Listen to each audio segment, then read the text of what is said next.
Bonjour à toutes et à tous. Merci d'écouter ce tout premier épisode du Coin des Imaginaires. Moi, c'est Flo. Je suis avec Irizi, Bonjour.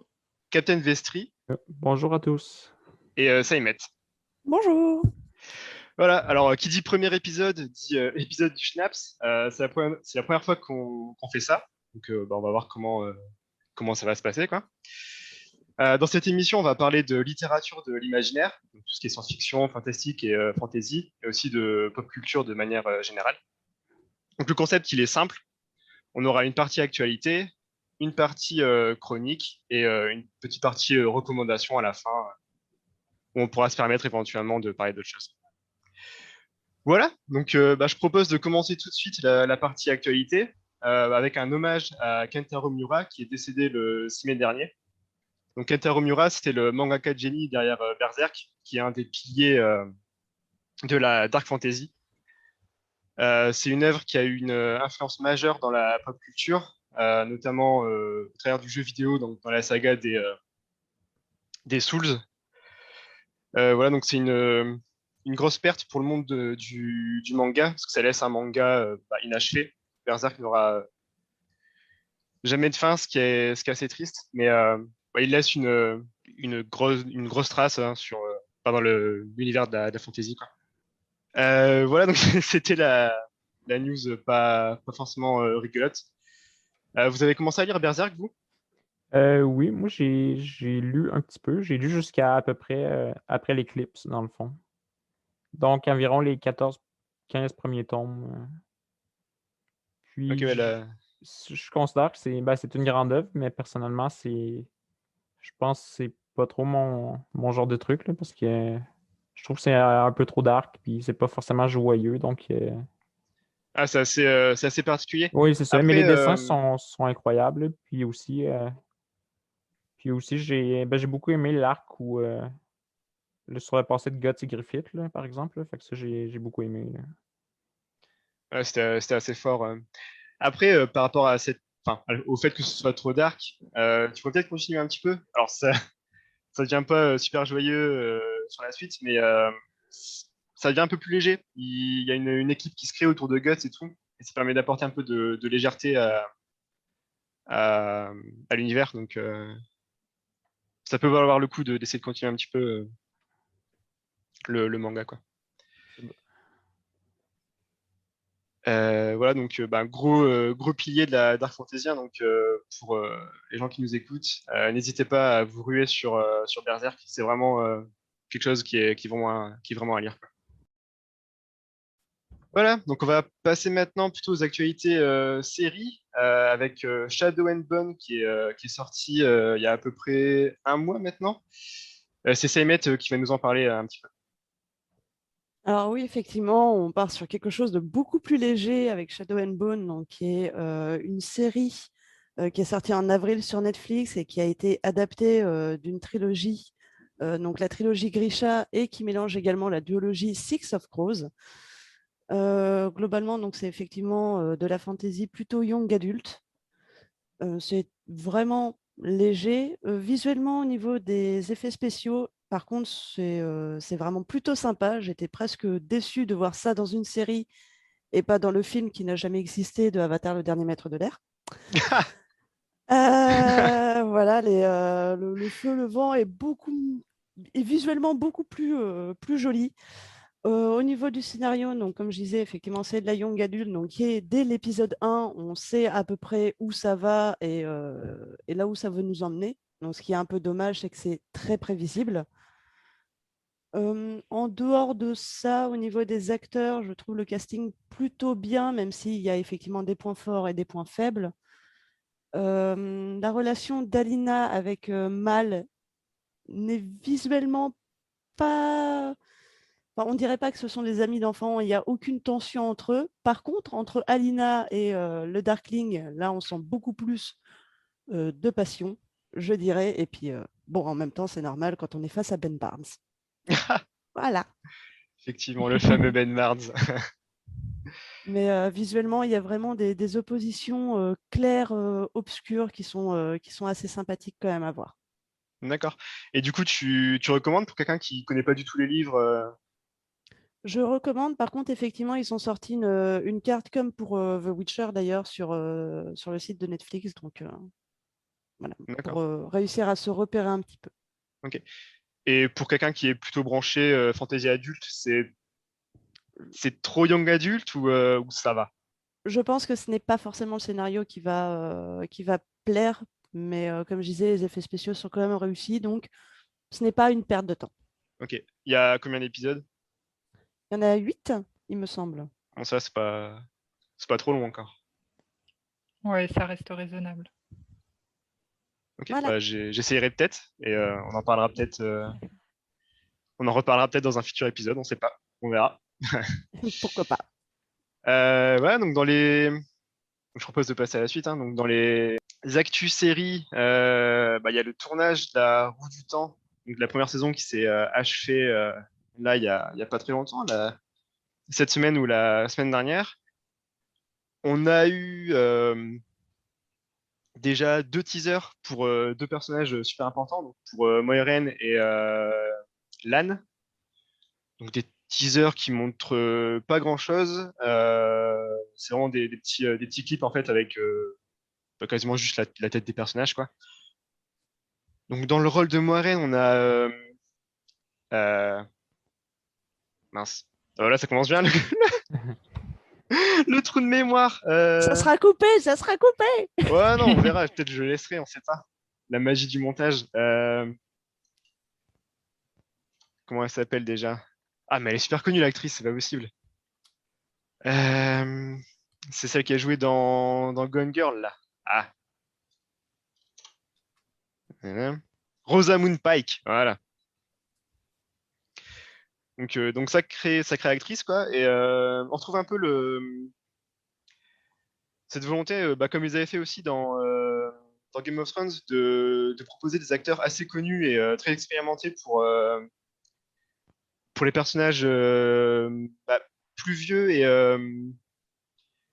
comment dire, un peu les mentors quoi. Donc comme on avait eu Sean Bean par exemple dans le rôle de Ned Stark. Là on a Rosamund Pike dans le rôle de Moiraine. Et les autres acteurs en fait bah, qui joueront les villageois de Champ-des-Monts, c'est bah, c'est des acteurs que je connais pas du tout en fait. Donc c'est plutôt sympa. Hein. Peut-être qu'on aura des révélations comme ça dans la série, hein, bah, comme il y a pu y avoir dans Game of Thrones. Donc voilà, donc on attend maintenant un trailer complet pour voir un peu à quoi ça va ressembler et bah, la date de sortie.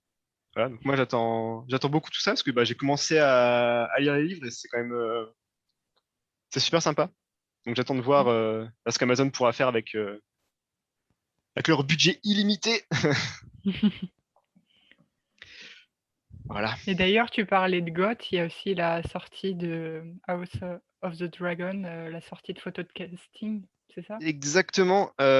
Donc, alors pas de date encore, je crois, pour House of the Dragons, pas de trailer non plus. Par contre, le casting complet a été annoncé. On a eu aussi les premières photos du tournage. Donc, pas grand-chose à en dire pour l'instant, si ce n'est que le casting a l'air plutôt pas mal. Les costumes et tout, bah, c'est de la même qualité que ce qu'on a pu avoir sur Game of Thrones, donc c'est plutôt encourageant. Vous attendez la série, vous? Moi, pas spécialement, là. Parce que j'ai un livre de Game of Thrones, je sais plus comment il s'appelle, mais tu sais, ça retrace toute l'histoire des rois Targaryens jusqu'à avant Valyria, tout ça, puis après ça parle de Westeros, puis après tu as une partie avec les régions. Du coup, j'ai pas mal tout lu, puis je sais pas, la série m'intéresse pas plus que ça. D'accord, ouais. Donc effectivement, les livres dont tu parles, c'est Feu et Sang. Oui, je crois. Ouais, c'est une espèce de livre d'histoire en fait qui va raconter le règne des Targaryens quoi. Ouais, c'est ça. Et ouais, du coup ça va adapter ce bouquin-là du coup je pense. Donc à voir comment ça va être fait parce que effectivement le livre c'est vraiment un livre d'histoire en fait qui est rédigé par quelqu'un qui est dans l'univers du Trône de Fer, mais c'est quand même un livre d'histoire donc ça reste assez froid. Il y a du recul sur les événements. Donc à voir quel point de vue ils vont prendre du coup pour la série. Je pense qu'on aura quelque chose de plus proche des personnages du coup. Donc En à voir sachant que quoi. ça va être également être supervisé par Georges. Ah bon? par notre Georgie, dont on attend toujours le tome 6 avec un grande impatience. En tout cas, au moins, une bonne nouvelle, Wes et Benioff ne sont apparemment pas du tout impliqués. Nous aurons peut-être une bonne fin de saison. Pour une Ouais, fois. bah après là, Petite précision, ce sont les scénaristes de Game of Thrones. d'accord, bah, qui était pas mauvais globalement. Enfin, enfin, si je reprends la fameuse dernière saison là, d'ailleurs moi ça m'a coupé toute envie de voir des trucs ensuite, hein. Enfin, House of the Dragons, j'attends pas particulièrement à cause de ça en fait, parce que bah, Moi, je pense donc, que c'est un peu aussi à cause de ça que ça me donne pas spécialement envie de regarder la série, là, la nouvelle série qui va sortir. ouais, pareil. Comme toi, ouais. Et du coup, par rapport à ça, bah, je trouve le meilleur épisode de la saison 8, qui était l'épisode 2, enfin pour moi, hein, il n'avait pas été écrit du coup par Weiss et Benioff. Voilà, peut-être qu'il y a de l'espoir quand même. En plus de ça, il y a toujours de l'espoir. oui. On verra ça à la sortie, je pense. On verra les retours en fonction. Ouais. En plus de ça, bah, Feu et Sang, c'est la partie qui sera adaptée du coup pour House of the Dragons. A priori, ça sera la Danse des Dragons. Et ça, il y a tout le déroulé qui est déjà dans Feu et Sang. Donc, il n'y aura pas de problème de fin où on sait pas trop où ça va. Donc voilà pour House of the Dragons. Avec les magnifiques accents anglais, là, ça va être parfait. Donc une dernière série dans les actus là, Jupiter's Legacy, donc une série de super-héros sur Netflix. C'est Saïmed qui va nous en parler. Alors, donc, Jupiter's Legacy, donc, qui est adapté du comics du même nom et qui est sorti également sur Netflix, mais cette fois-ci au mois de mai. Donc, où on parle effectivement de personnes dans les années 30 qui sont devenus des super-héros.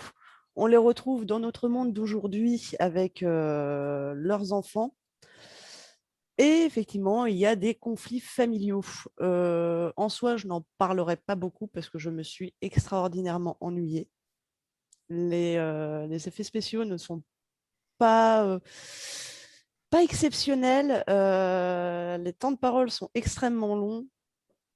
Il y a très très peu d'action. Ça a été beaucoup comparé à The Boys. Je ne sais pas du tout où est la ressemblance.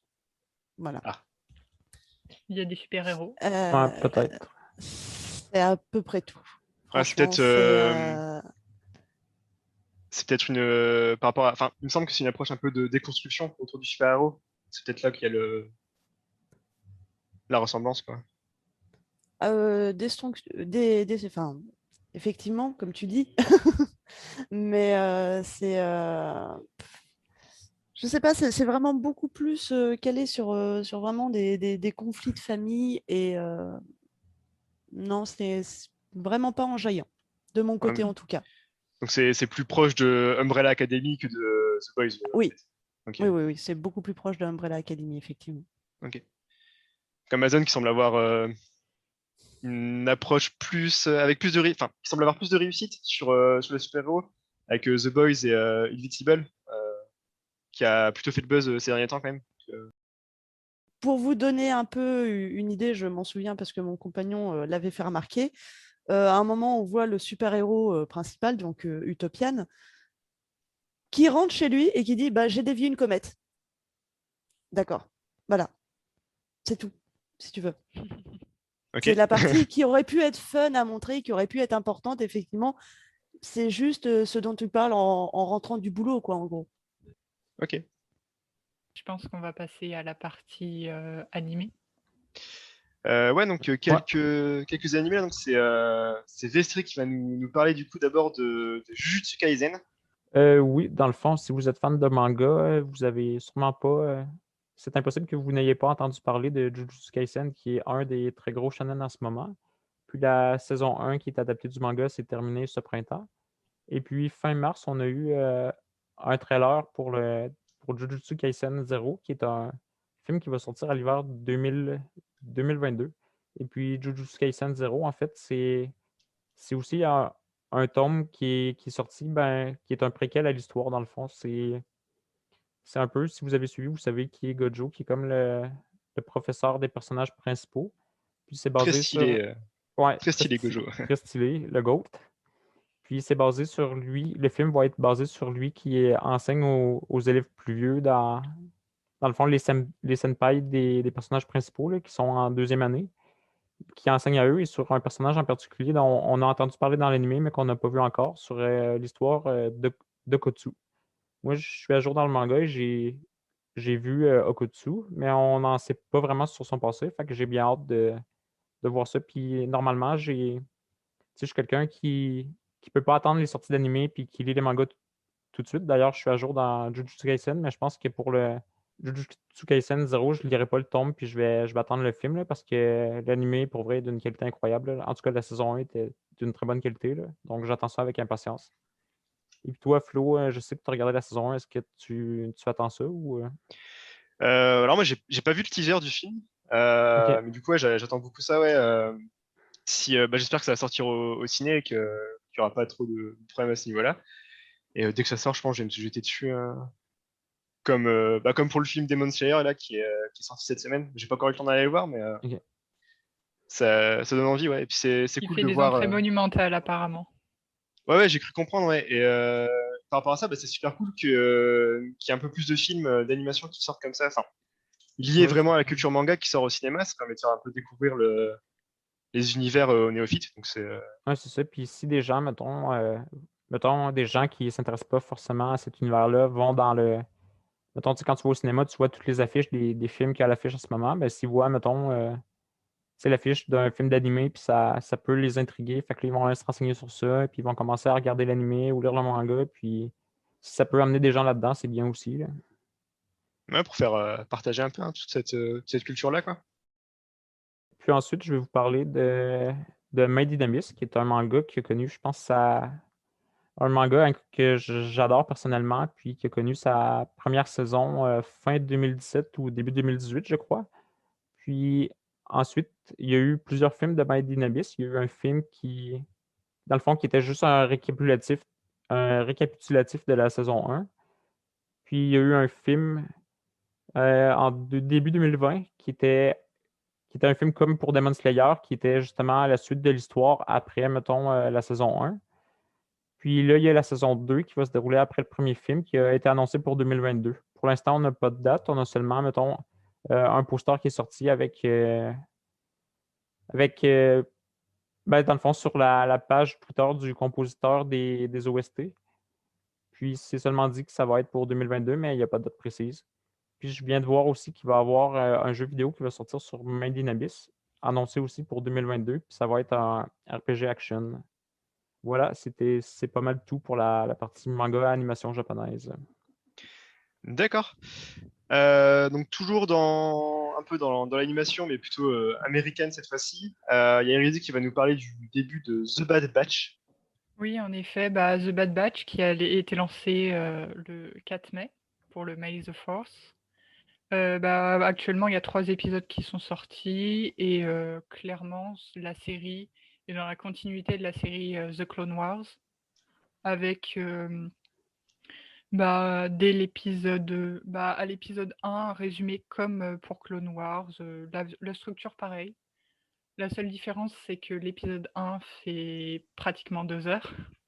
Ah, c'est un Mais film en fait. rassurez-vous, les autres épisodes font une durée d'environ 30 minutes. On est sur quelque chose de beaucoup plus raisonnable.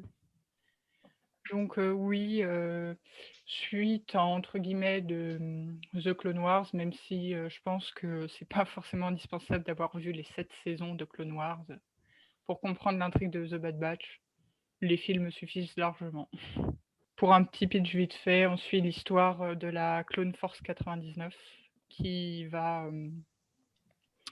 voir son évolution avec l'ordre 66, puis la fin de la guerre et tout ce qui est début de l'Empire. D'accord. Et donc on peut commencer The Bad Batch sans avoir vu Clone Wars. Non, je pense qu'il y aura peut-être des légères références qui vont être loupées, mais rien de bien dramatique qui empêche de comprendre l'intrigue. D'accord.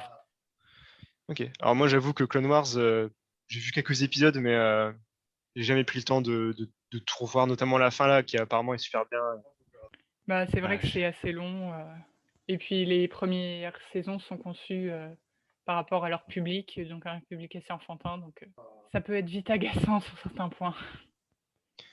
Ouais, j'avais vu un peu là, il y avait des épisodes. Bah, les droïdes, ils sont assez agaçants et il y a des épisodes sur Jar Jar et tout. Donc, voilà, au bout d'un moment, c'est bon quoi.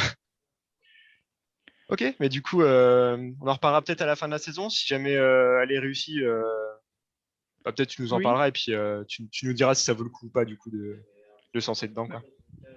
j'hésiterai pas à faire un résumé à la fin de la saison. Mais je crois qu'on va passer aux jeux vidéo maintenant. Ouais.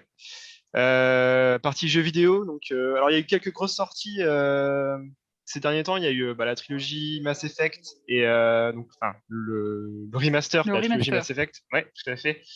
Et le dernier Resident Evil surnommé Village. Ouais.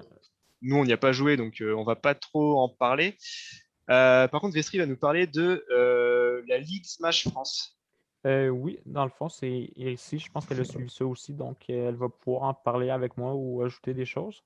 Oui, Dans en le effet, fond, mais je te laisse commencer. OK. Dans le fond, c'est organisé par NTK, qui travaille avec Solari, puis qui est un organisateur de compétition Smash en France, dans le fond, Smash Bros Ultimate. Puis, par exemple, il a organisé la série des tournois Wanted, qui est rendu des tournois cultes là, pour tous les joueurs de Smash. Puis c'est aussi le manager de Gluttony, qui est juste le meilleur joueur d'Europe, en fait, et qui est classé top 7 ou top 8 mondial, je crois. Puis la Smash France League, ça va être une nouvelle compétition. Puis ça va être, chaque ville va avoir son équipe. Puis il va y avoir un joueur reconnu de la région qui va être le capitaine de l'équipe. Puis je ne me souviens plus exactement du nombre de joueurs. Dans le fond, va y avoir 2 ligues, 4 équipes en C'est Ligue qui- 1. c'est 3 joueurs par équipe OK, et le capitaine peut s'inclure ou non dans l'équipe. OK. Et l'équipe peut changer en fonction des semaines, selon les match-ups, etc. Ouais, c'est ça. Par exemple, Gluttony, c'est le capitaine de la région de Paris. Puis dans le fond, il va y avoir 2 ligues, 4 équipes en Ligue 1 et 4 équipes en Ligue 2. Puis il va y avoir des matchs à chaque semaine, puis ils vont s'affronter. Puis à la fin de la saison, les 2 dernières équipes de la Ligue 1 vont comme rétrograder en Ligue 2. Puis les 2 meilleures équipes de la Ligue 2 vont passer en Ligue 1. Puis les 2 dernières équipes, ben, les équipes les moins bonnes de la Ligue 2, dans le fond, ils vont comme disparaître. Puis ça va être des nouvelles équipes qui vont prendre leur place. Puis ça va commencer le 30 ou 31 mai. Puis on Oui, va c'est pouvoir, ça, ça va se passer sur tout le mois de juin. c'est ça, on va pouvoir suivre ça sur la chaîne Twitch de NTK. Puis il y a aussi Brunel qui va faire des résumés chaque semaine de ce qui s'est passé. En gros, si vous n'avez pas eu le temps de suivre, genre, il va parler des moments intéressants de la compétition à chaque semaine sur sa chaîne YouTube. Ce qui peut être une alternative parce qu'on n'a pas forcément le temps de suivre tout ça. Du coup, moi, Brunel qui est un YouTuber Smash Bros, pour ouais, c'est ceux ça. qui ne le connaissent Il est pas. je pense qu'il fait ça en partenariat avec NTK aussi, là, dans le fond. Fait que, Aucune idée sur ce plan. et voilà, moi, j'ai bien hâte de voir ça parce que je suis un peu de la compétition puis je joue à Smash aussi. Là, donc, moi, ça me hype de fou. Là, fait que, et voilà. D'accord, ok. Ça a l'air assez cool. J'essaierai d'y jeter un œil. Alors moi, je suis pas du tout un joueur de Smash, donc voilà. Mais c'est vrai que l'aspect League et tout, enfin, ça peut Bah, être ça va super sympa. permettre Hein, de enfin, tourner régulièrement, donc c'est un avantage. ouais. L'aspect ouais, l'aspect compétition, tout le storytelling qui peut aller avec aussi, ça peut être super sympa. Ça peut faire des bonnes histoires, quoi. C'est ça. Surtout Donc, surtout que c'est bien d'avoir des gens qui organisent des choses comme ça parce que l'aspect compétitif de Smash n'est pas du tout soutenu par Nintendo, là, qui est l'éditeur du jeu. Là. Parce qu'eux, ils veulent que ça reste un jeu comme un party game entre amis ou en famille, là, dans le fond. Fait que, surtout qu'ils essayent un peu ils sont Un un jeu peu contre ça. accessible et facile. Ouais, c'est ça. Fait que c'est bien qu'il y ait des gens qui s'impliquent et qui fassent vivre la scène compétitive comme ça. oui, bah clairement. Hein. Enfin, c'est vrai que je comprends pas trop la politique de Nintendo sur ça parce que bah, l'un n'empêche pas l'autre en fait. Enfin, le jeu peut rester familial tout en ayant une scène e-sport en fait. Donc, C'est une c'est question d'image, je pense. Mais je pense qu'on a fait le tour des actus maintenant. Ouais. ouais. Donc c'est tout pour la partie actu. On va passer à la partie chronique, hein, donc avec des retours un peu plus détaillés sur des œuvres qui font l'actualité ou pas. Et donc c'est Seymet qui va se lancer dans le bain avec la trilogie du Dernier Souffle de Fiona McIntosh. Voilà, on t'écoute. Oui, Alors, sûrement, connaissez-vous l'adage qui dit qu'il ne faut pas abuser des bonnes choses au risque de s'en dégoûter. J'en ai déjà fait l'expérience avec la tequila paf dans ma jeunesse. Ah, Plus, communi- ah Ouais. d'accord. Moi aussi, j'ai. plus communément appelée tech paf pour les intimes. Où aujourd'hui, effectivement, la moindre odeur de tequila me rend déjà un peu pompette, même de loin. Ce que j'ignorais par contre, c'est qu'effectivement, ça pouvait être aussi adapté dans la lecture de la fantasy. Et je pense que c'est là où on arrive aussi à un gros challenge, un gros problème qu'on peut avoir en tant que chroniqueur ou en tant que personne faisant des critiques littéraires dans ce domaine ou dans le domaine de manière de l'imaginaire, c'est le combat justement contre la subjectivité et faire la différence entre le livre en lui-même, l'œuvre, et nous, ce qu'on a déjà pu lire avant. Pourquoi? Parce que tout simplement, moi, le livre, il m'a fait faire mais. Sympa, mais sans plus. Alors, pourquoi sympa? Déjà, je trouve qu'en soi, c'est un bon livre de fantasy. Les personnages sont attachants. Il y a des personnages qu'effectivement on adore détester. C'est un livre assez manichéen. Le bien est bien, le mal est mal. Et la plume est quand même sympa à lire. On a envie de savoir la suite quand même. On a envie d'avancer. L'histoire en elle-même. On suit le jeune Will qui, après la mort de son père, va devoir assumer le rôle de commandant en chef de la Légion de Morgravia. Morgravia, c'est le pays principal dans lequel va se situer l'histoire. Dans ce pays, la magie, la sorcellerie est très mal vue, elle est sévèrement réprimée. Évidemment, sans preuve, sans procès, on rajoute torture, bûcher, et toute ressemblance avec des événements réellement existés est totalement fortuite, n'est-ce pas? Notre héros a eu un geste de pitié envers une jeune femme accusée donc de sorcellerie et recevra le fameux don du dernier souffle qui donne le nom de la trilogie. Quelques années plus tard, Will, donc notre héros, se retrouve embarqué dans une aventure, son destin ayant été décidé par cette même femme. Alors, effectivement, j'ai dit que le livre était sympa et en même temps, j'ai dit qu'il m'avait un peu fait faire effectivement mais ou je suis neutre, dirons-nous, sur ce livre. Alors, pourquoi? Tout simplement à cause de ce qu'on appelle les clichés. Et pour être honnête, j'ai eu l'impression de lire une réécriture de Livre des mots, qui est une trilogie écrite par J.V. Jones et qui est sortie en 95. Pour faire un peu le listing de ces clichés, on a un roi juste. Son fils, donc le prince, est un connard de première. Le héros avec un destin, check. Le garçon de course hyper intelligent sans lequel le héros n'aurait rien pu faire, check. Un plot twist par rapport à la naissance, check. Alors bon, c'est vrai que des fois les rôles sont un peu mélangés. Voilà, par exemple, c'est le garçon de course qui va faire ça au lieu du héros ou inversement. Mais clairement, j'ai eu l'impression vraiment de lire une réécriture de ce même livre, alors que ça a été écrit avec 10 ans d'écart. Il me semble 95 pour J.V. Jones qui est sorti effectivement et Le Don, donc le premier tome de la trilogie du Dernier Souffle qui est sorti en 2003. Voilà, donc je ne sais pas si vous également, vous avez des fois ces problèmes-là quand vous lisez effectivement de la fantasy ou de la SF, de vous dire, ah, mais ça, je l'ai déjà vu, je l'ai déjà lu, j'en ai marre. Ouais. Ça dépend, je pense. Mais enfin, ce que tu as cité tout à l'heure, c'est au-delà des deux œuvres dont tu parles, c'est aussi des clichés de fantasy de manière générale. Donc c'est vrai qu'on retrouve ça assez souvent. Et Bah, c'est surtout le problème du cliché, c'est que quand c'est bien fait, entre guillemets, que c'est un peu détourné ou présenté différemment, ça passe, mais je sais que quand c'est présenté de façon très bateau, ça peut vite devenir extrêmement agaçant et je pense que c'est ce que tu as ressenti. Ah, mais absolument, parce qu'après, en plus, on connaît des œuvres derrière où effectivement les clichés sont complètement retournés. Un livre que j'ai lu dernièrement et dont je vais peut-être chroniquer, mais les chats des neiges ne sont plus blancs en hiver, ou plus connu, Brandon Sanderson, qui fait à la fois et beaucoup dans le cliché et qui arrive beaucoup à s'en détourner en même temps, hein. Je pense que Flo, tu connais beaucoup.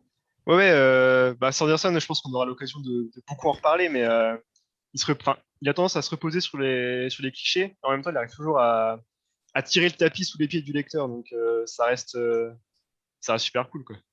Voilà, et donc effectivement, donc ce n'est pas le cas de cette trilogie du Dernier Souffle, donc de Fiona McIntosh.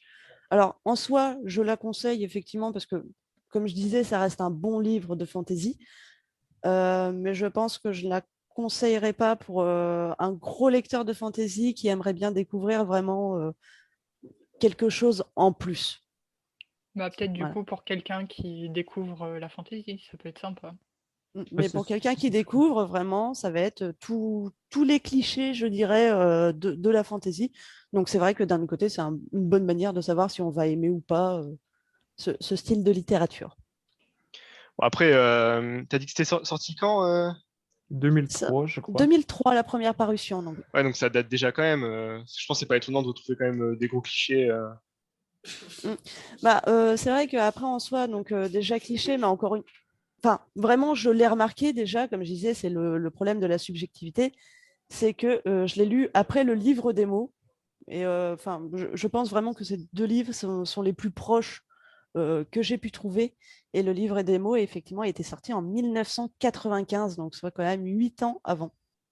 Mais après, par exemple, t'aurais pu lire la trilogie Dernier Souffle avant Ah, si j'avais l'autre et lu, voilà, et c'est t'aurais peut-être pas effectivement eu le même ressenti du coup. voilà, et justement cette subjectivité, si j'avais lu effectivement le Dernier Souffle avant, c'est le livre des mots qui m'aurait paru extrêmement cliché, même si le livre des mots déjà de base m'avait paru très cliché. Ah. Voilà. Mais c'est vrai que Mais c'est comme je disais, intéressant, hein, c'est que... c'est le roi juste, tchèque, le prince est un connard, ouais, ok. Enfin, voilà, c'est vraiment un truc de base. Mais Donc ouais, un bon livre, mais cliché. Voilà. Donc ouais, c'est intéressant ces questions sur la subjectivité et l'objectivité parce que on a parfois tendance à dire que tout est subjectif. Alors oui, parce qu'on a tous notre parcours de lecteur, etc., machin. Mais enfin, il faut quand même parfois des fois réussir à s'en détacher un petit peu pour donner un avis pertinent, quoi. Sinon, Et c'est pour ça qu'effectivement, je voulais en parler parce que, en soi, le pire, c'est que je lisais et j'arrivais pas à m'arrêter de lire parce que je voulais savoir quand même si je savais, mais je voulais quand même savoir vraiment ce qui allait se passer dans ce livre, tout en me disant, oui, oui, déjà lu, oui, oui, mais tu veux quand même savoir la fin. Donc, c'est pour ça que c'est pas un, c'est un mais. Voilà, le mais du Fossoyeur de film, je ne sais pas si vous connaissez, mais oui, oui. voilà. Mais. Ouais, mais moi, Mais voilà, le ni oui ni non, parce qu'en soi, oui, il est bien, mais effectivement, ce n'est pas un livre que je conseillerais à quelqu'un qui est féru de fantasy, qui lit quasiment que ça, ou voilà, ce genre de choses. Puis je suis d'accord avec toi là-dessus parce que moi, j'avais commencé à lire le premier tome il y a quelques années. Puis de ce que je me souviens du livre, dans le fond, c'est vrai qu'à l'époque, j'avais pas beaucoup lu de fantaisie encore, fait que tous ces clichés-là, ça me gênait pas spécialement. Mais maintenant que j'en ai lu un petit peu plus et tout ça, puis je me rappelle l'histoire du livre, puis de ce que je me rappelle de lui, dans le fond, c'est vrai que moi aussi, j'ai le même ressenti que toi un peu, là. C'est bien, puis ça me donne envie de savoir la suite, mais c'est pas incroyable non plus pour quelqu'un qui est habitué avec la fantaisie, là. Moi, je pense que c'est une bonne conclusion pour cette partie. Ouais, ok. Flo, toi aussi, c'était un mais, ton livre? Alors absolument pas. Ah, ok. Et là, en l'occurrence, par rapport à ce que moi j'ai pu lire avant, etc., j'ai retrouvé quasiment aucun cliché de fantasy. Peut-être un petit peu dans les thématiques, mais ça, j'y reviendrai après. Mais dans le récit en lui-même et dans la manière surtout dont c'est écrit, c'était quelque chose de complètement atypique. Voilà. Donc je vais vous parler en fait de Diamant de Vincent Tassi qui est paru aux éditions de Nemos en février 2021. Donc c'est tout récent. Pour expliquer mon ressenti par rapport à ce livre, il faut que j'explique un petit peu dans quelles conditions je l'ai eu. En fait, je l'ai gagné dans le cadre d'un concours sur Twitter. Donc j'ai reçu le livre directement des éditions de Nemos. Et en fait, alors déjà, j'ai pas forcément l'habitude de lire beaucoup d'indés comme ça. Et Vincent Tassi, bah, je le connais pas, je l'avais jamais lu. Donc voilà. Je me suis lancé du coup dans le Diamant complètement aveugle, donc que ce soit le style de l'auteur ou bah, ce qui fait la renommée des éditions de Nemos. Et je me suis retrouvé face à un texte qui au départ m'a paru euh, très, pas bateau, mais écrit de manière très étrange. C'est-à-dire qu'il y avait des formulations qui faisaient vraiment élève de primaire, quoi. Des trucs que moi, on me disait quand j'étais en primaire qu'il fallait pas écrire comme ça, quoi. Euh, des formulations, beaucoup de répétitions aussi, des formulations très bizarres comme des phrases où il y avait que un mot, comme ça, enfin, plusieurs mots du coup qui se suivaient, et ça, enfin, c'était une phrase à chaque fois, quoi. Ou des formulations où il disait, dans le texte, quoi, c'était il dit machin machin. Et c'était écrit comme ça, c'est-à-dire qu'il y avait en fin de paragraphe, il dit et la ligne de dialogue, quoi. Donc c'était vraiment, au départ, enfin, ça m'a vraiment beaucoup, beaucoup surpris, quoi. Ensuite, je me suis quand même laissé porter par le récit, par le style, et au final, je me suis rendu compte que c'était qu'il y avait une volonté derrière ça. Ça a installé en fait une ambiance dans le récit, une ambiance très crépusculaire, et le style en fait est très. Enfin, une fois qu'on a accepté en fait un peu les bizarreries et qu'on se laisse porter, le style est super poétique en fait. Enfin, c'est vraiment de la poésie sous forme de prose. Vraiment, enfin, c'est ce que j'ai ressenti, quoi. Voilà, donc, je vais peut-être passer enfin, expliquer un peu de quoi ça parle. Donc, Diamant, ça parle d'un pays, donc du royaume de... Je ne me souviens plus du nom du royaume. C'est pas grave, donc c'est un royaume avec une reine qui a 2 filles. Voilà. Et en fait, ce royaume est plongé dans un hiver sans fin. Et ils attendent en fait la venue de l'or ailé, qui est une sorte d'ange en fait qui descend des cieux et qui est censé apporter paix et prospérité. Donc au début du récit, l'or ailé arrive.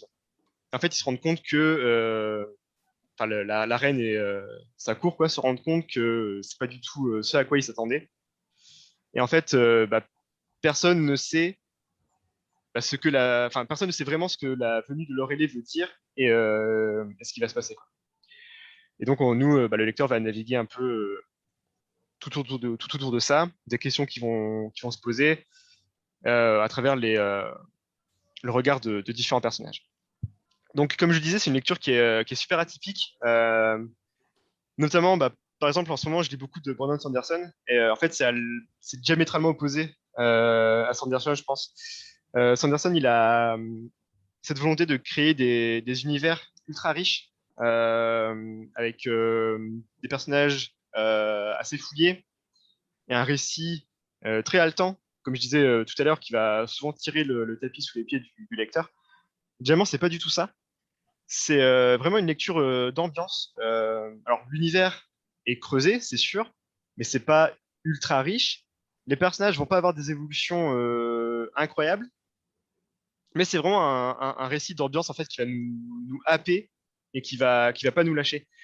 Moi, aujourd'hui, ce dont je me souviens, enfin, je l'ai lu du coup à peu près à la sortie, donc c'était il y a 2-3 mois maintenant.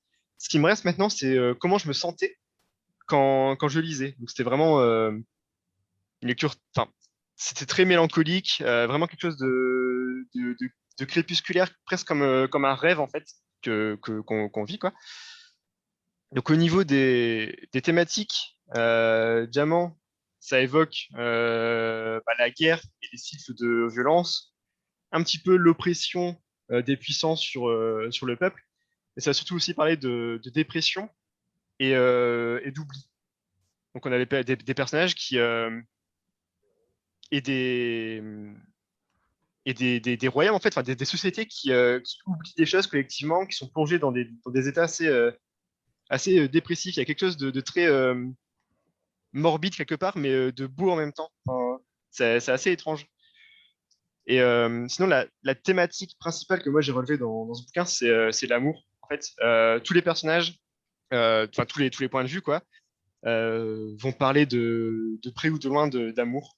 Que ce soit des amours interdits, des amours trahis, des amours inconditionnels, mais aussi des amours mythiques et mythologiques, notamment par exemple entre l'Aurélie et le serviteur qui sera désigné pour le servir, quoi. Donc, tout ça, il y a des menaces aussi extérieures d'autres royaumes. Donc l'ennemi, forcément, il est menaçant. L'ennemi, il fait la guerre, il trahit. Mais en même temps, on se rend compte que l'ennemi, il aime. Donc tout ce qu'il fait, c'est par amour. Et du coup, on se prend à aimer l'ennemi, en fait. Donc c'est vraiment quelque chose de particulier. On a envie que tout se passe bien pour tout le monde, en fait. Donc voilà. Diamant, c'est une lecture qui, du coup, laisse des traces. Déjà parce que c'est assez atypique dans le paysage de tout ce qu'on peut lire d'assez classique. Donc ça laisse des traces, c'est des souvenirs qui sont assez impérissables. Donc, comme je disais avant, pas forcément de l'intrigue ou des personnages en eux-mêmes, mais plutôt des sensations de ce qu'on a ressenti à la lecture. Et pour conclure, je voulais aussi parler d'une citation que j'ai relevée dans le texte qui m'a assez frappé, que je trouve super intéressante. Donc, la citation, c'est vivre, c'est accepter qu'il soit trop tard. Voilà, et je trouve que ça résume bien le texte de Vincent Tassi. Et c'est une citation que je trouve super belle. C'est vrai que c'est très dans l'aspect mélancolique du bouquin que tu nous décris. Ouais. Ouais, c'est ça. Et un peu dépressif aussi.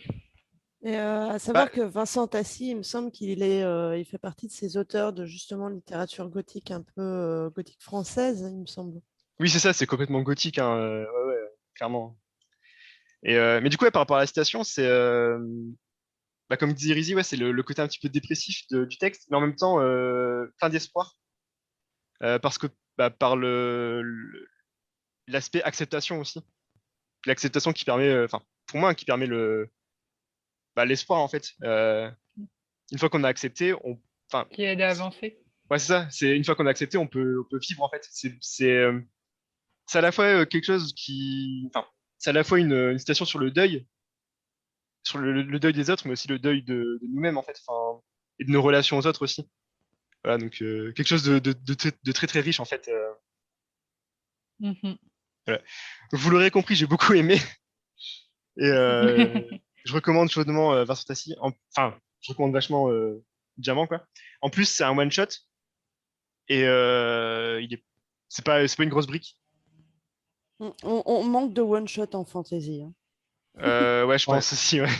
C'est souvent, faut se rendre compte qu'effectivement, on voit un tome, on se dit ah pourquoi pas, c'est pas mal, et on se rend pas compte qu'on s'engage pour 50 ans. Un Brandon. Je Voilà, vois donc, pas pourquoi vous le visez. Mais par contre, j'ai trouvé ça aussi intéressant, ton point de vue par rapport à le type de formulation et d'écriture où l'importance effectivement de la manière d'écrire pour réussir à imposer une ambiance générale au livre. Ah oui, clairement, là, il y a, contrairement à beaucoup d'auteurs, typiquement, Brandon, hein, vu qu'on parle de lui, il va pas forcément faire passer beaucoup de choses par les mots qu'il utilise. C'est vraiment son récit qui frappe. Alors que là, dans Diamant, comme je disais, en fait, c'est pas le récit qui frappe, mais vraiment les mots, en fait, qui vont te mettre dans un état particulier. Mais Ouais, justement, la question que je me pose par rapport à ça, tu disais une formulation très simple, c'est juste voilà, une phrase basique, c'est ce que j'ai cru comprendre. Oui, oui, ouais. Est-ce que dans l'idée générale, dans la manière d'écrire, est-ce que ça t'a fait penser un peu, alors je ne sais pas si tu as lu, donc je pose la question comme ça, est-ce que ça t'a pas fait penser un peu au style d'écriture de Bottero, Pierre Bottero? Oula, Un peu. alors Botero, ça fait très très très longtemps que je l'ai pas lu. Donc je pourrais pas te dire. D'accord. Après, Botero, dans mes souvenirs, c'était simple, mais pas simpliste en fait. Là, vraiment, dans Diamant, il y a certaines formulations qui paraissent, et j'insiste sur le paraissent, parce qu'en fait, ça l'est pas, c'est complètement assumé, c'est voulu, mais ça paraît simpliste et parfois un peu idiot en fait. Au D'accord, final, ok. Enfantin plutôt, vu que tu Ouais, faisais le plutôt. parallèle avec des enfants de primaire. ouais, c'est ça, c'est très. Oui, c'est comme si c'était un gosse qui écrivait des trucs, son premier texte, quoi. Ça, ça m'a fait ça au début, et après, on comprend que c'est tout à fait réfléchi en fait. C'est pas du tout enfantin, quoi. Voilà, donc grosse reco, et en plus, ça peut permettre notamment de faire une pause entre deux tomes d'une grosse saga, hein, on sait pas. Ou Ah, de entre lire deux quelque grosses chose de. sagas tout court. Ouais. Donc, c'est Ben, vraiment... en tout cas, la présentation que tu en as fait m'a donné vraiment envie, là. Puis justement, moi, je termine le tome d'une grosse saga, puis ensuite, je vais prendre une pause, là. Fait que peut-être que je vais me lancer là-dessus, là. Ok, bah ça serait cool, vous pourrez me faire un retour après. Ouais. J'espère que je vous l'ai bien vendu, que vous serez pas déçus. Ouais, c'est vrai que ça me donne envie aussi, mais pas tout de suite de mon côté. La palle est beaucoup trop importante Ah, la pour fameuse le palle. moment. Ah. Voilà, donc sur ces beaux mots, je propose de passer à la chronique suivante. Et donc c'est Irizy qui va nous parler du meilleur des mondes de Huxley. Oui, donc on va parler de Huxley, Meilleur des mondes, donc un classique de la science-fiction. Donc sorti il y a à peu près un siècle, donc c'est pas mal. Je pense que je vais spoiler salement, je vous Bah, le dis. tu peux y aller. Donc voilà, donc ça se situe dans un futur relativement lointain, environ 500 ans si je me souviens bien. Ça décrit un monde où les individus sont conditionnés depuis la conception et répartis dans des castes qui vont d'alpha à epsilon, qui sont divisés en plus ou moins, mais ça c'est voilà. Et ça a pour but de créer une société de gens zélés, heureux et surtout remplaçables. Comme ça, si les gens meurent, c'est pas grave, il y en a d'autres. Donc ça, c'est pour planter l'univers et on va suivre, dans ce livre, Bernard Marx, un alpha plus, donc l'élite de la société, un individu hyper intelligent, mais qui a un petit problème, il est petit. Ce qui ne correspond pas aux critères des alpha plus qui sont des personnes grandes, des canons de beauté, ce genre de choses. Et donc il y a beaucoup de rumeurs sur lui, comme quoi, il aurait eu du faux de l'alcool aurait été versé dans son faux sang, comme c'est fait, pour les castes les plus basses, comme les bêtas qui sont spécialisés dans les travaux manuels. Donc il vit pas très bien sa vie et cetera. Et cette, personne s'entend plutôt bien avec, Liena Crow, qui est une bêta plus, donc une ouvrière qualifiée, qui elle a parfaitement réussi son conditionnement, est parfaitement heureuse dans cette société et qui est très belle. Donc jusque-là, très bien. Ils vont, aller, dans une, réserve où des gens qui sont, du coup, des gens comme nous, habitent, et sont rendus à l'état sauvage, vivent hors de la société et cetera. Donc ils sont censés simplement visiter la réserve, quelques jours. Ils sont mis en contact avec un groupe de ces «sauvages» entre guillemets et vont rencontrer un jeune homme, John, qui, est en fait le fils, de 2 personnes, qui viennent de la société civilisée, mais qui n'a pas pu être réintégré à la société, tout comme sa mère, parce que dans cette société, tout ce qui est rapport aux liens du sang et cetera, personne n'en parle car tout le monde est né en éprouvette et tout ce qui a rapport à la famille, père, mère et cetera, c'est considéré comme des insultes. Donc on va découvrir ce personnage qui a grandi dans un univers très chrétien, catholique, mêlé avec un peu de paganisme. Et donc il est ramené, dans le monde industriel, dans cette société, qu'il va surnommer A Brave New World, le nom du livre en VO. Donc ça fait des parallèles à son propre bouquin dans le livre, c'est sympathique. Et grâce à lui, Bernard va profiter de l'influence et monter dans la société. Mais suite à un désaccord avec John qui en a plus qu'assez d'être utilisé comme une chose, il va tout reperdre et de nouveau se rapprocher d'un de ses amis, Helmholtz Watson. Et suite à divers événements, dont le fait que Liena tombe amoureuse de John,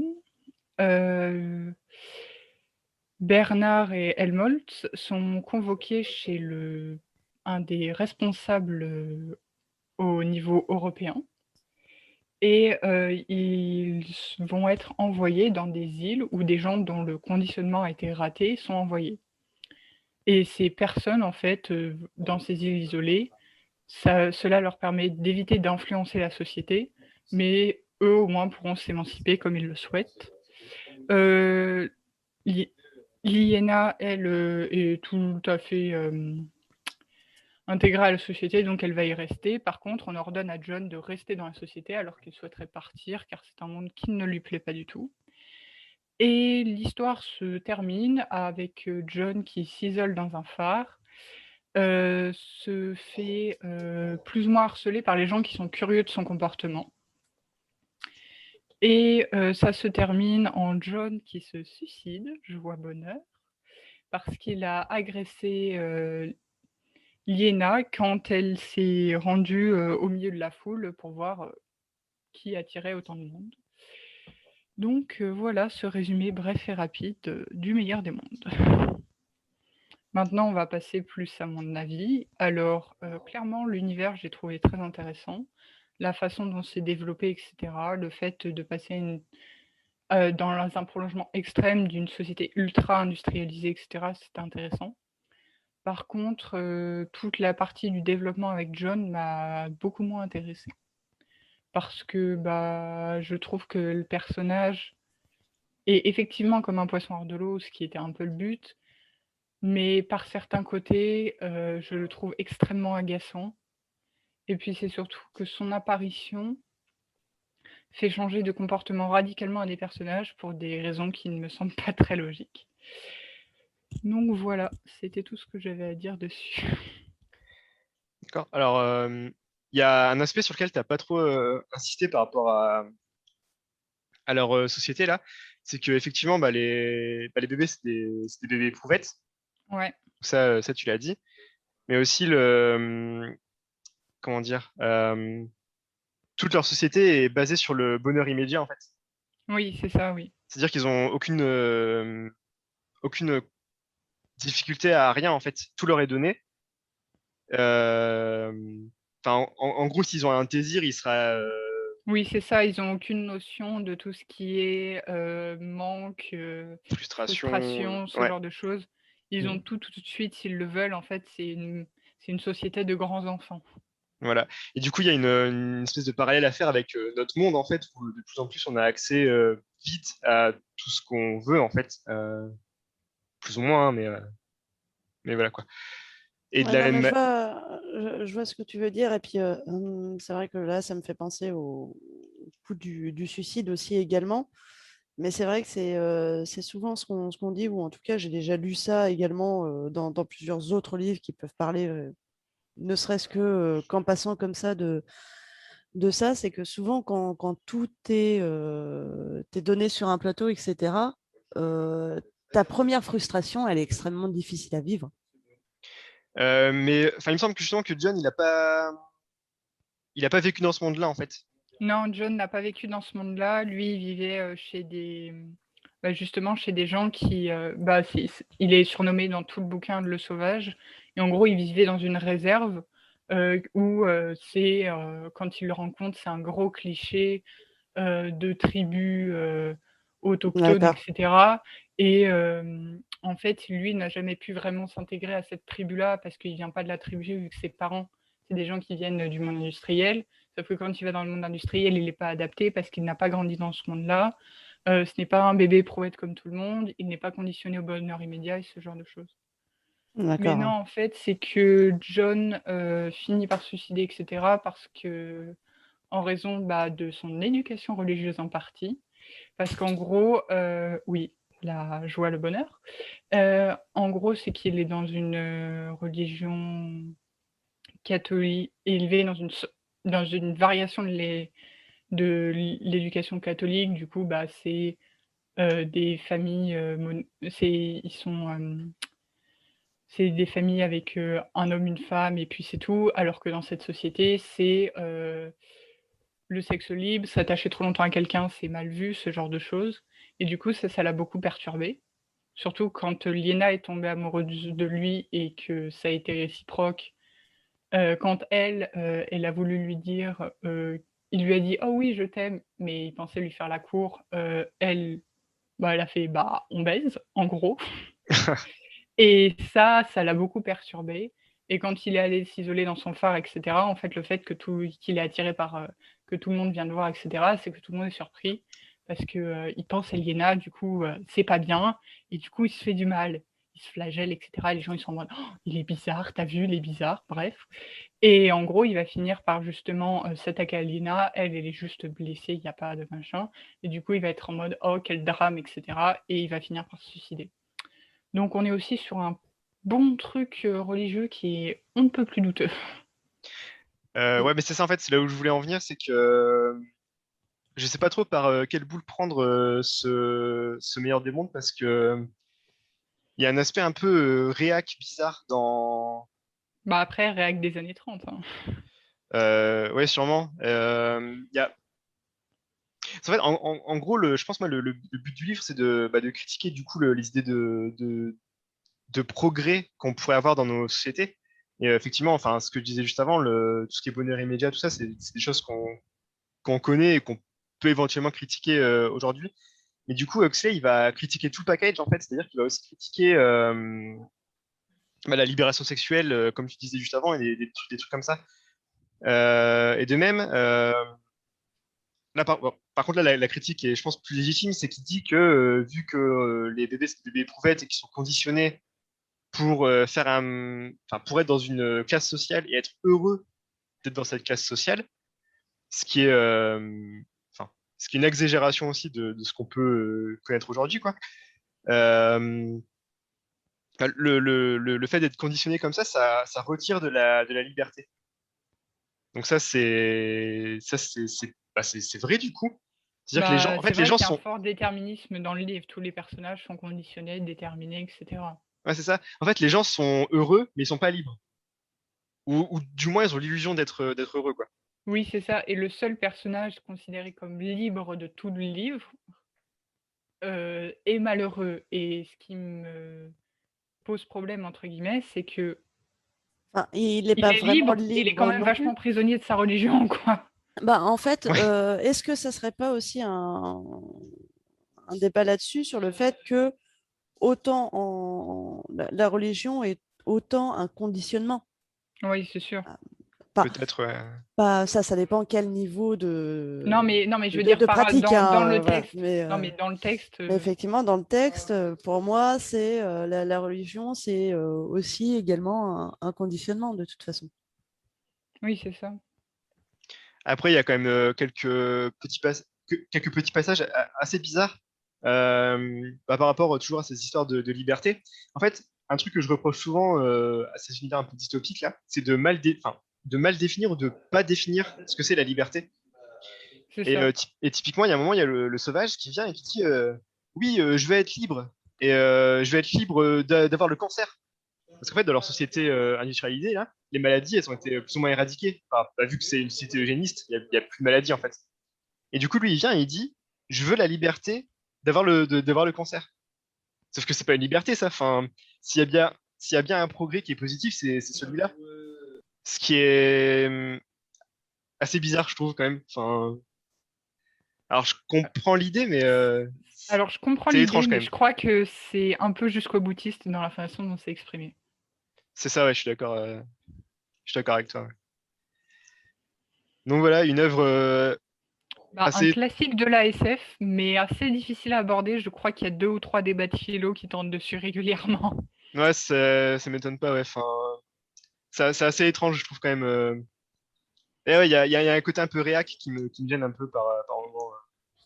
Mais de toute façon, c'est vrai que c'est le genre d'œuvre qui, je pense, entraîne pas mal de débats, ne serait-ce que comme vous l'avez dit, qu'est-ce que la liberté Bah oui, ouais, déjà. Ouais. exactement?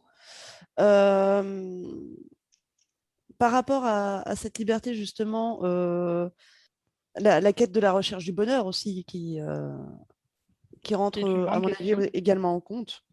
Et justement, si tu cumules les deux, déjà que chacune, séparément, c'est assez compliqué à mettre vraiment un consensus dessus.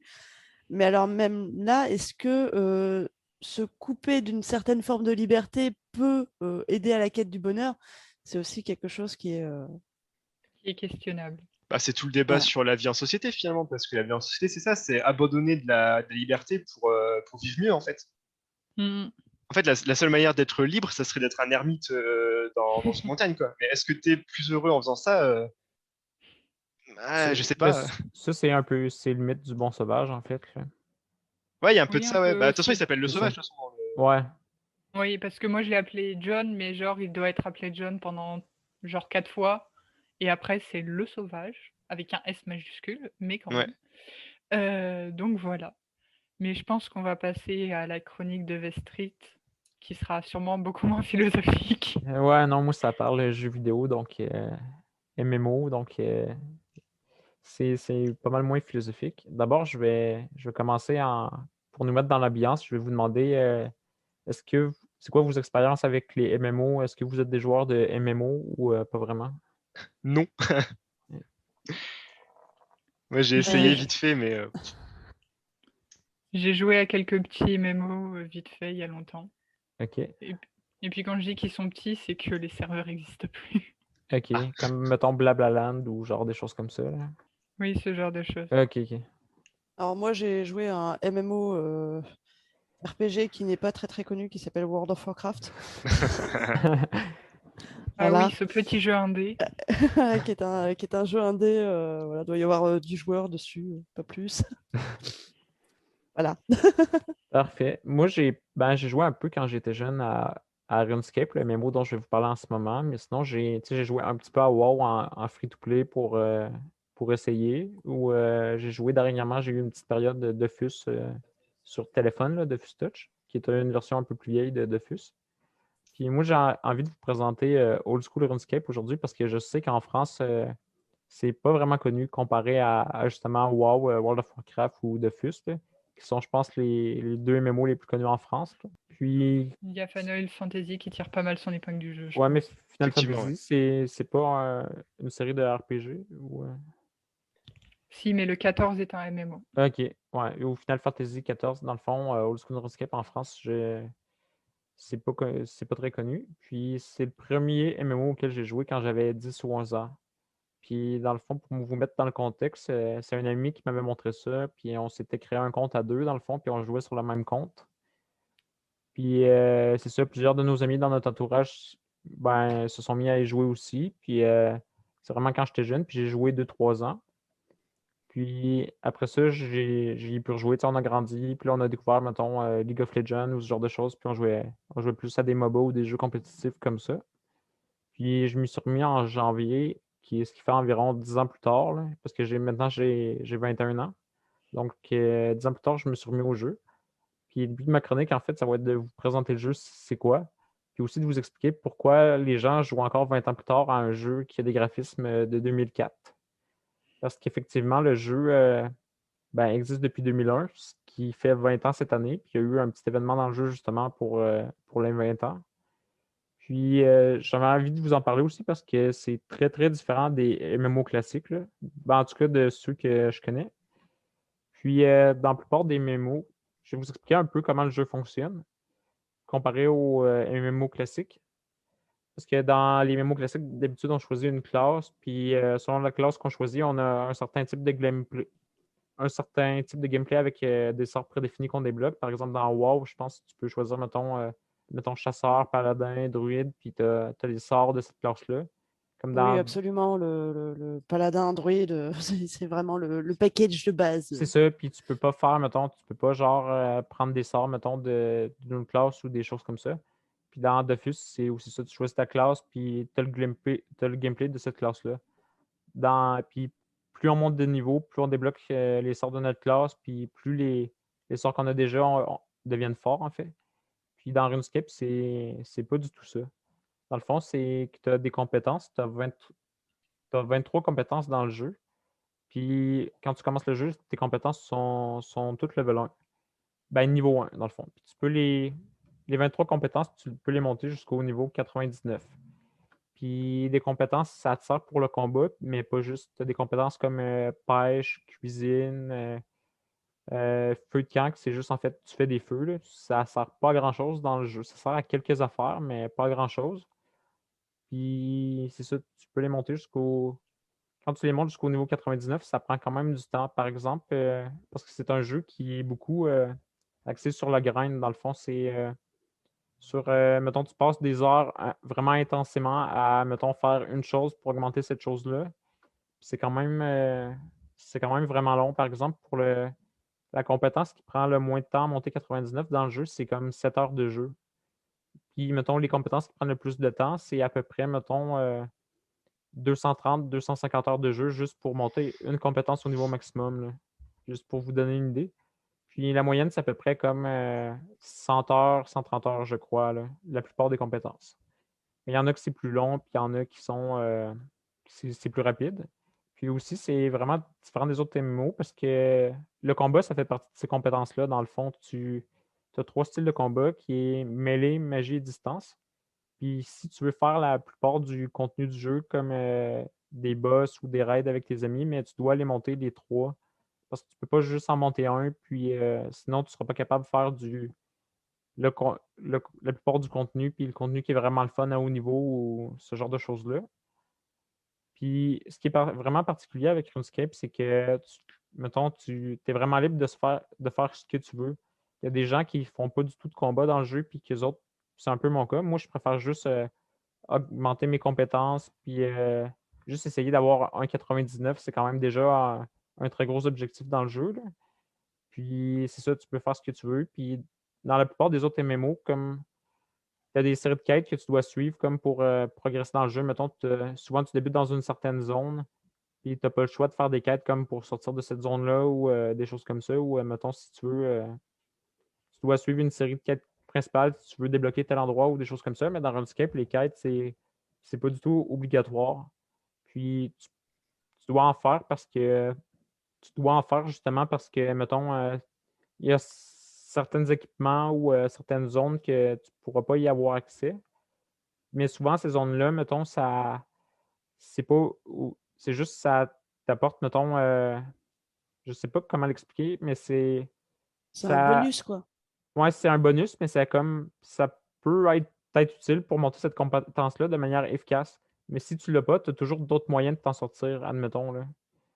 Fait que c'est un peu ça. Ou ça débloque des armes qui sont, mettons, il y a certains équipements que tu peux pas porter, mettons, si tu n'as pas fait ces quêtes-là. Puis, fait que tu dois faire des quêtes parce que ça aide dans pas mal de choses, mais tu n'es vraiment pas obligé, puis tu fais ce que tu veux. Ou il y a des gens, eux autres, ce qu'ils aiment, c'est ils font juste du PVP, du joueur contre joueur, puis parce que le gameplay particulier, c'est vraiment plus axé sur le clic, là, en fait. C'est un peu point and click. Puis, mettons, justement, quand je vous parlais qu'il y avait 3 styles de combat, mais justement, pour les joueurs qui font du PVP, par exemple, ils doivent apporter leur équipement mêlé dans leur inventaire, leur équipement magie, puis leur équipement range. Puis il y a une compétence aussi que c'est la prière. Puis ça t'aide, mettons, ça donne plein de bonus, puis ça t'aide à résister, mais tu dois, mettons, switcher ton équipement vraiment rapidement ou des choses comme ça. Tu dois un peu prédire ce que l'autre va faire pour réussir à assurer ton kill, dans le fond, là. Puis, mais si l'autre ne fait pas ce que tu penses que tu vas faire, puis mettons, tu penses qu'il va t'attaquer, mettons, en range, fait que tu mets un équipement qui est efficace contre le range, puis finalement, il attaque en magie, ben, tu peux te faire battre comme ça ou des choses comme ça, là. Fait que c'est quand même assez, mettons, rapide. Tu dois quand même cliquer assez rapidement, puis avoir l'expérience là-dedans si tu veux t'en sortir. Puis aussi, je vais vous expliquer pourquoi les gens jouent au old school. Parce que le old school, tu sais, évidemment, il y a eu des mises à jour, puis aujourd'hui, le jeu principal, c'est RuneScape 3, qui est comme la version actuelle du jeu avec les graphismes d'aujourd'hui, puis le gameplay a évolué, puis c'est clairement, c'est pas du tout le même jeu. Ben, le principe est le même, mais ils ont rajouté plein d'affaires qui fait que le jeu s'adapte plus à l'époque actuelle. Mais le jeu RuneScape 3 a vraiment pas une grosse communauté comparée à Old School RuneScape. Parce qu'en fait, en 2012, qui était un peu l'époque où j'ai joué, puis j'ai arrêté, ils ont fait une mise à jour qui s'appelle le Evolution of Combat, qui ont complètement changé la manière justement les compétences de combat fonctionnaient en fait. Puis c'est une mise à jour qui n'a pas fait du tout l'unanimité. Puis il y a beaucoup de gens qui ont lâché le jeu à ce moment-là. Là. Puis du tout, fait que le jeu a perdu une grosse partie de sa communauté à ce moment-là. Puis, tu sais, ils ont Jagex, la compagnie qui est dit de ce jeu-là, ils ont vu que ça n'a pas fait l'unanimité et tout ça. Fait qu'en 2013, début 2013, ils ont sorti des serveurs pour le Old School RuneScape. Fait que c'est un peu comme, tu sais, mettons, Dofus Retro ou WoW classique, mais tu sais, les serveurs sont permanents puis c'est comme un deuxième jeu à part entière. Puis de ce que j'ai vu, j'ai pas de chiffres pour appuyer mes dires, mais j'ai vu de ce que je vois, la communauté sur le Old School RuneScape est beaucoup plus grosse et plus nombreuse que sur RuneScape 3. Là. Puis même en 2020, moi, quand j'ai recommencé le jeu en début d'année, en février, puis ça me surprenait parce que je ne m'attendais pas à trouver une communauté aussi active, puis quand même beaucoup de gens. Puis quand tu vas voir sur Twitch, il y a vraiment beaucoup de streamers qui streament le jeu où tu sais, mettons, tu as quand même un bon nombre de viewers pour un jeu qui date de 20 ans. Puis là, je vais vous expliquer pourquoi les gens jouent encore après, mettons, 15 ans de jeu ou 20 ans de jeu. Souvent, c'est parce que il y a beaucoup de gens comme moi qui reviennent par nostalgie, là, parce que comme en France, c'est pas très connu, mais en Amérique, c'est quand même c'est un des plus gros MMO. Là. Puis c'est quand même très, très connu. Puis tu sais, il y a des gens qui jouent, qui sont adultes, qui ont leurs enfants, qui ont commencé à jouer quand ils avaient 15 ans, puis qui jouent encore. Là. Puis les gens reviennent par nostalgie, mais aussi parce que il y a des gens qui n'ont jamais arrêté de jouer puis qui continuent de jouer aujourd'hui. Parce que, comme je vous ai dit tantôt, c'est un jeu qu'il faut que tu investisses vraiment beaucoup d'heures. Puis, c'est vraiment des gros, gros grinds, là, comme les compétences, mettons, qui prennent 250 heures à monter au niveau 99. Puis, c'est pas juste ça, mettons, tu veux un item puis qui coûte vraiment cher juste pour faire ton argent pour s'acheter cet item-là. C'est quand même des grinds beaucoup plus intensifs qu'à WoW ou à Dofus. Là. Puis, ils ont créé différents types d'acomptes qui sont encore plus difficiles que le jeu normal, alors que le jeu est quand même très difficile de base. Tu as un type d'acompte qui s'appelle les Iron Man, qui est un acompte que ils n'ont pas le droit d'échanger. Tu n'as pas le droit d'utiliser, mettons, les échanges avec les autres joueurs. Tu sais, comme dans toutes les mémos, tu as un commerce, tu peux acheter facilement ce que tu veux, mettons, à un certain endroit, là, ce que les gens vendent, puis tu peux vendre toi aussi, puis c'est facile. Mais les Ironman n'ont pas le droit de faire ça. Tu as une catégorie encore plus difficile, c'est les Ultimate Ironman. C'est dans le fond, tu n'as pas le droit de. C'est comme un Ironman, mais en plus, tu n'as pas de banque. Fait que tu es limité aux places que tu as dans ton inventaire, puis tu as juste 28 places. Fait que ça, c'est encore plus difficile. Puis les gens, quand ça fait, mettons, leur acompte est maxé, qui ont toutes les compétences 99, ils se font un acompte, souvent un Ultimate Ironman, parce que ils n'ont plus vraiment de défis, puis ils ont fait tous les contenus au niveau. Ça, c'est quand même vraiment. C'est vraiment difficile. Puis, par exemple, il y a des gros items qui sont difficilement obtenables sur des monstres qui ont comme des. Quand tu tues un monstre, ben, ça drop un item. Puis, certains items, tu as un drop rate de 1 sur 5000, mettons. La chance de le dropper. Puis, je suivais justement un streamer que lui, mettons, sur son UIM, mais la seule façon d'obtenir cet item-là, c'est en tuant ces monstres-là.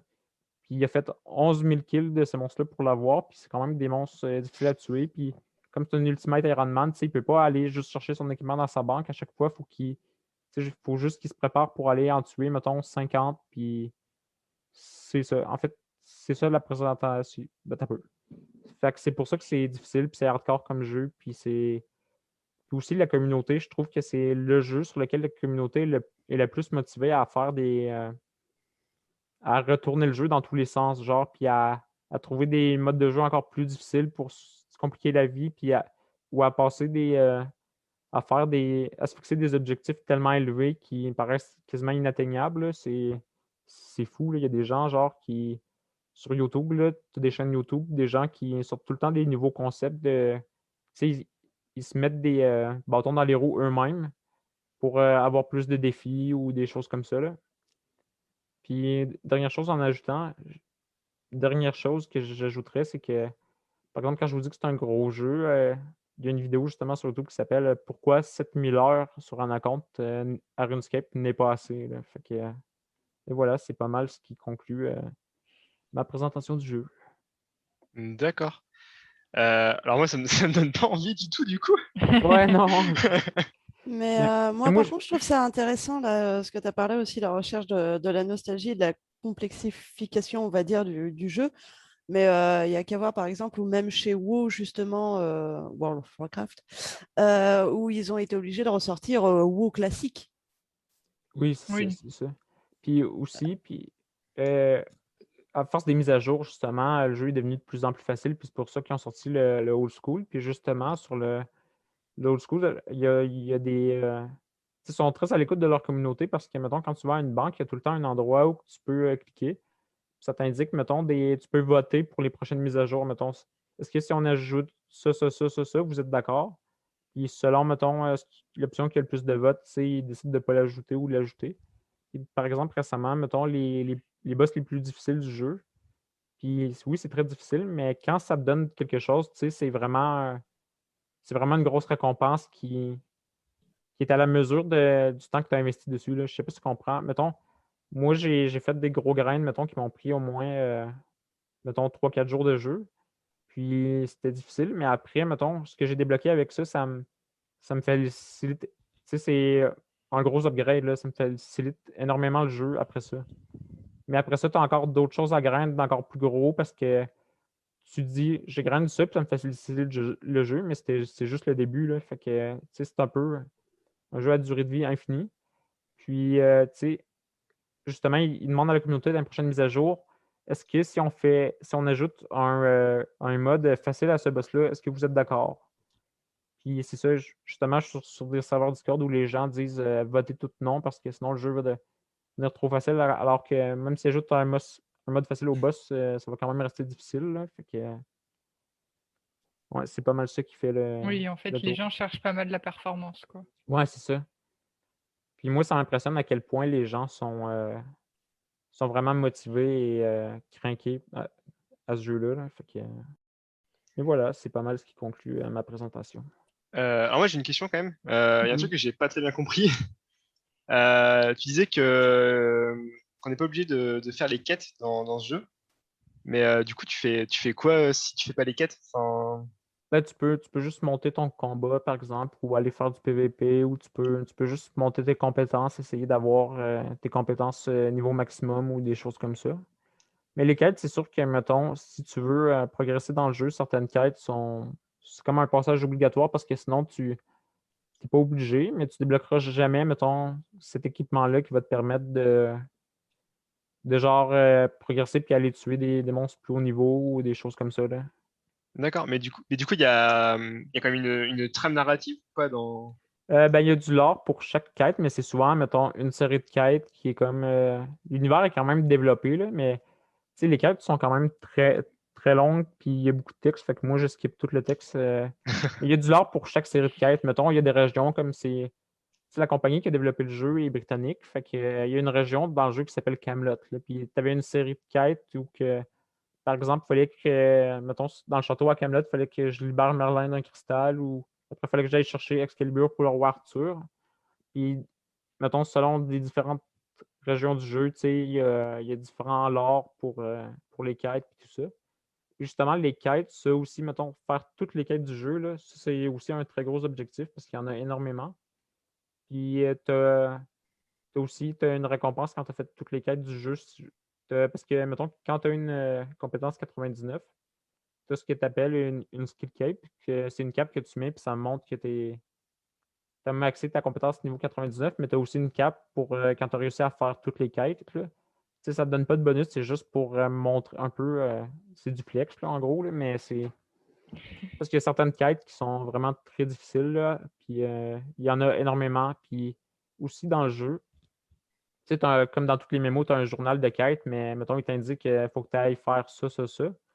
Mais dans RuneScape, souvent, tu regardes ton journal de quête, puis ça te dit absolument pas ce que tu vas faire. Fait que, puis ou même quand tu suis l'ordre de la quête, des fois, tu sais absolument pas ce que tu vas faire. Fait que souvent, compléter une quête dans ce jeu-là sans mettons, aller sur le wiki ou sans regarder de vidéos YouTube, là, c'est compliqué. Là. Fait que, ou il y a aussi des D'accord. Donc, plugins que la communauté a développés pour faciliter pas mal de choses dans le jeu, comme pas mal tout le monde aujourd'hui joue sur Greenlight, qui est un plugin n'importe qui qui s'est codé peut rajouter des choses là-dedans et tout ça.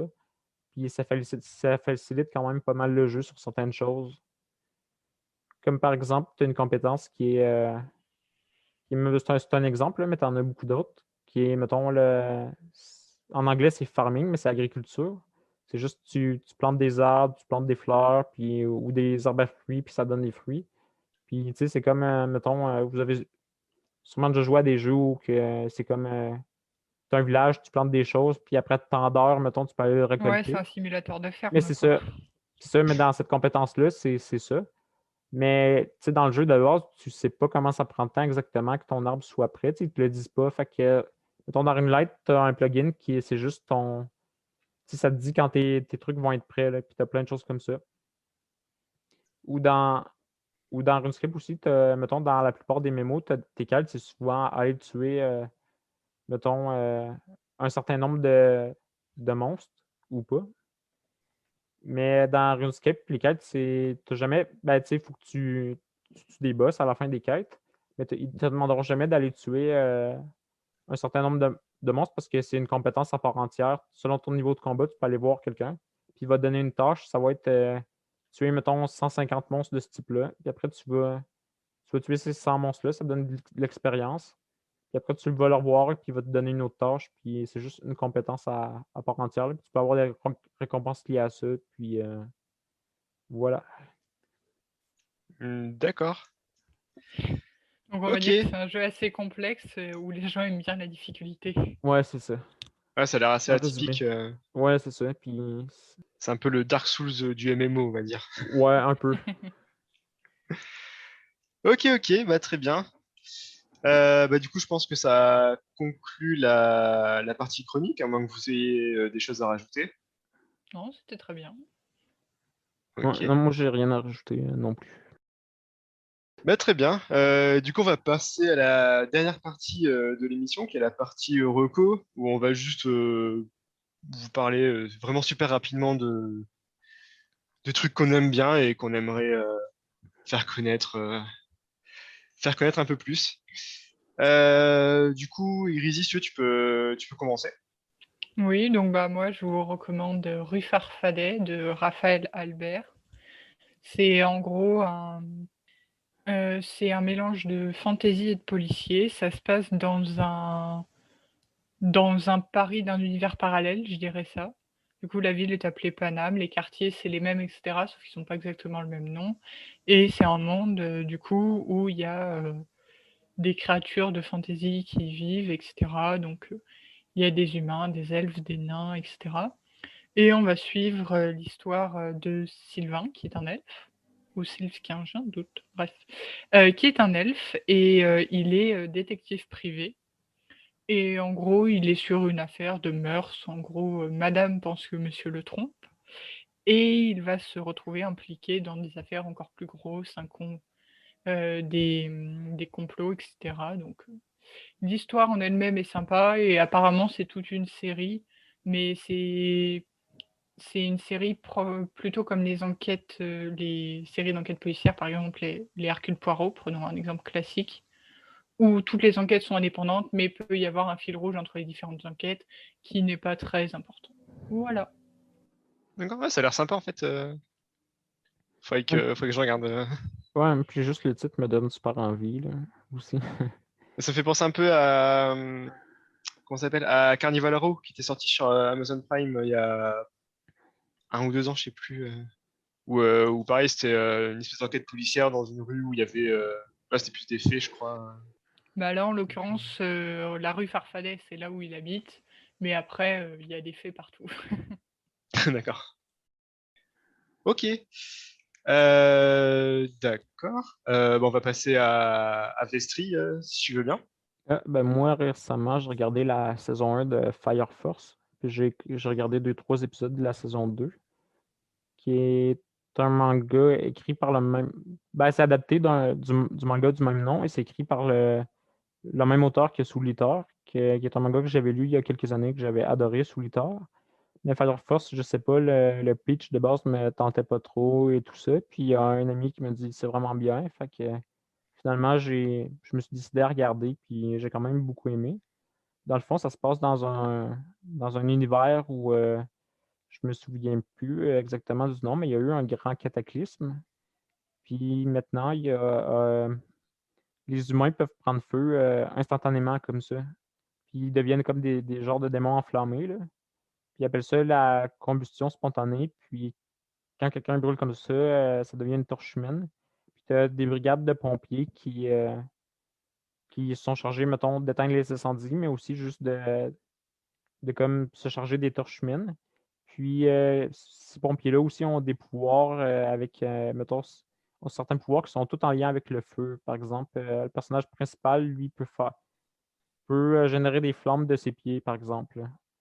Puis j'ai vraiment beaucoup aimé parce que tu suis, mettons, tu as différentes brigades de pompiers, puis tu as des magouilles, mettons, avec les différentes brigades, que s'il y a un peu de corruption ou des choses comme ça. Puis c'est un shonen où ça. Bien évidemment, il y a des très gros clichés de shonen, comme il y a du fanservice, il y a, mettons, le protagoniste a un rival un peu bête ou des choses comme ça. Mais en même temps, c'est que j'ai eu un sentiment comparé au shonen récent, Demon Slayer, où, mettons, Jujutsu Kaisen, les fights sont très bien. Mais mettons, je trouve que, par exemple, dans les combats, c'est un peu expéditif, alors que dans Fire Force, j'ai l'impression que c'est des bonnes grosses bastons de shonen, un peu comme à l'ancienne, là. Fait que c'est. Puis mettons, dans l'anime, très bien fait, là. Fait que, mettons, surtout pour les combats, là, puis. Fait que, mettons, quand quelqu'un se prend un coup, mettons, j'ai l'impression que tu le ressens toi aussi, là. Fait que c'est pour ça que j'ai énormément aimé, là. Fait que je le recommande. D'accord. Il y a une bonne mise en scène, quoi. Ouais, c'est ça. La Une production est grosse très emphase bonne. sur les combats. Ouais, c'est ça. Fait que pour tous ceux qui aiment les shonen et la baston, qui veulent pas trop se prendre la tête, parce que oui, il y a une histoire, mais non plus, c'est c'est pas non plus genre. Ben, c'est pas non plus une grosse histoire complexe. Fait que ceux qui veulent pas trop se prendre la tête puis regarder quelque chose de bien, je vous conseille ça.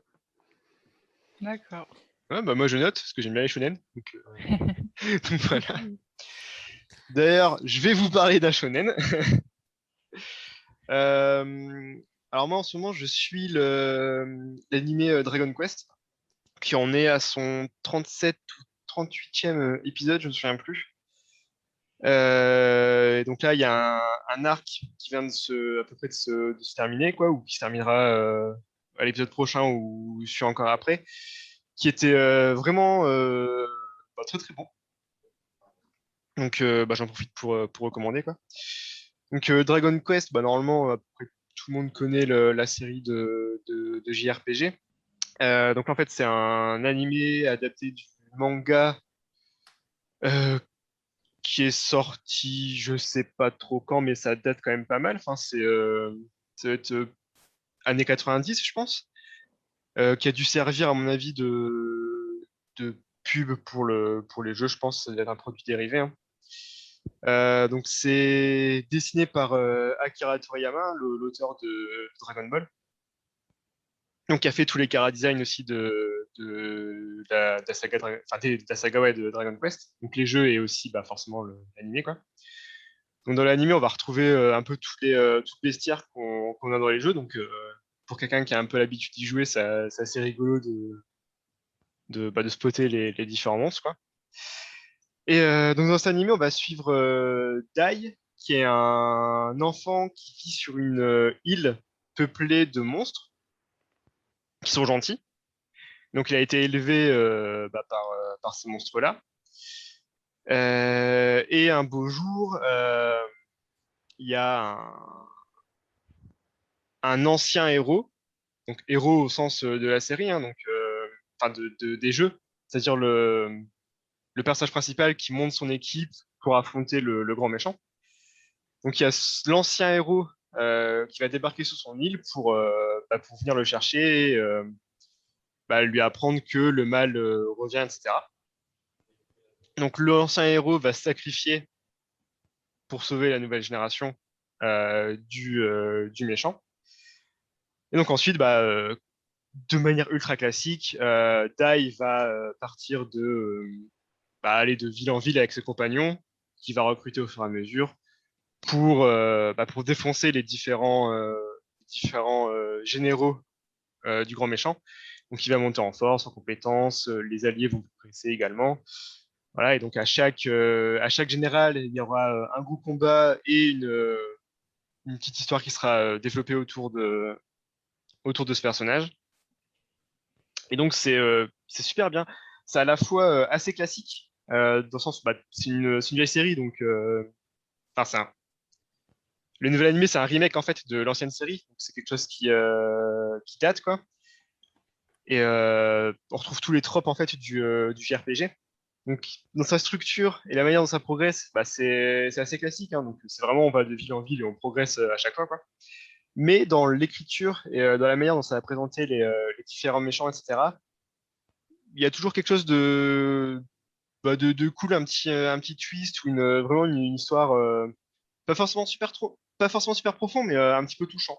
Et donc on va suivre ça comme ça, et ouais, ça se regarde vraiment bien quoi. Donc et comme je dis, le dernier arc était vraiment super cool. Il y a eu une grosse montée en puissance. Ça ressemblait plus à du Dragon Ball carrément quoi. Donc c'est assez cool. Donc c'est un bon animé, ouais, pas prise de tête, un peu comme Fire Force finalement. Donc ouais, une grosse reco si que vous aimez que vous aimiez les jeux ou pas d'ailleurs, hein. C'est tout pour moi.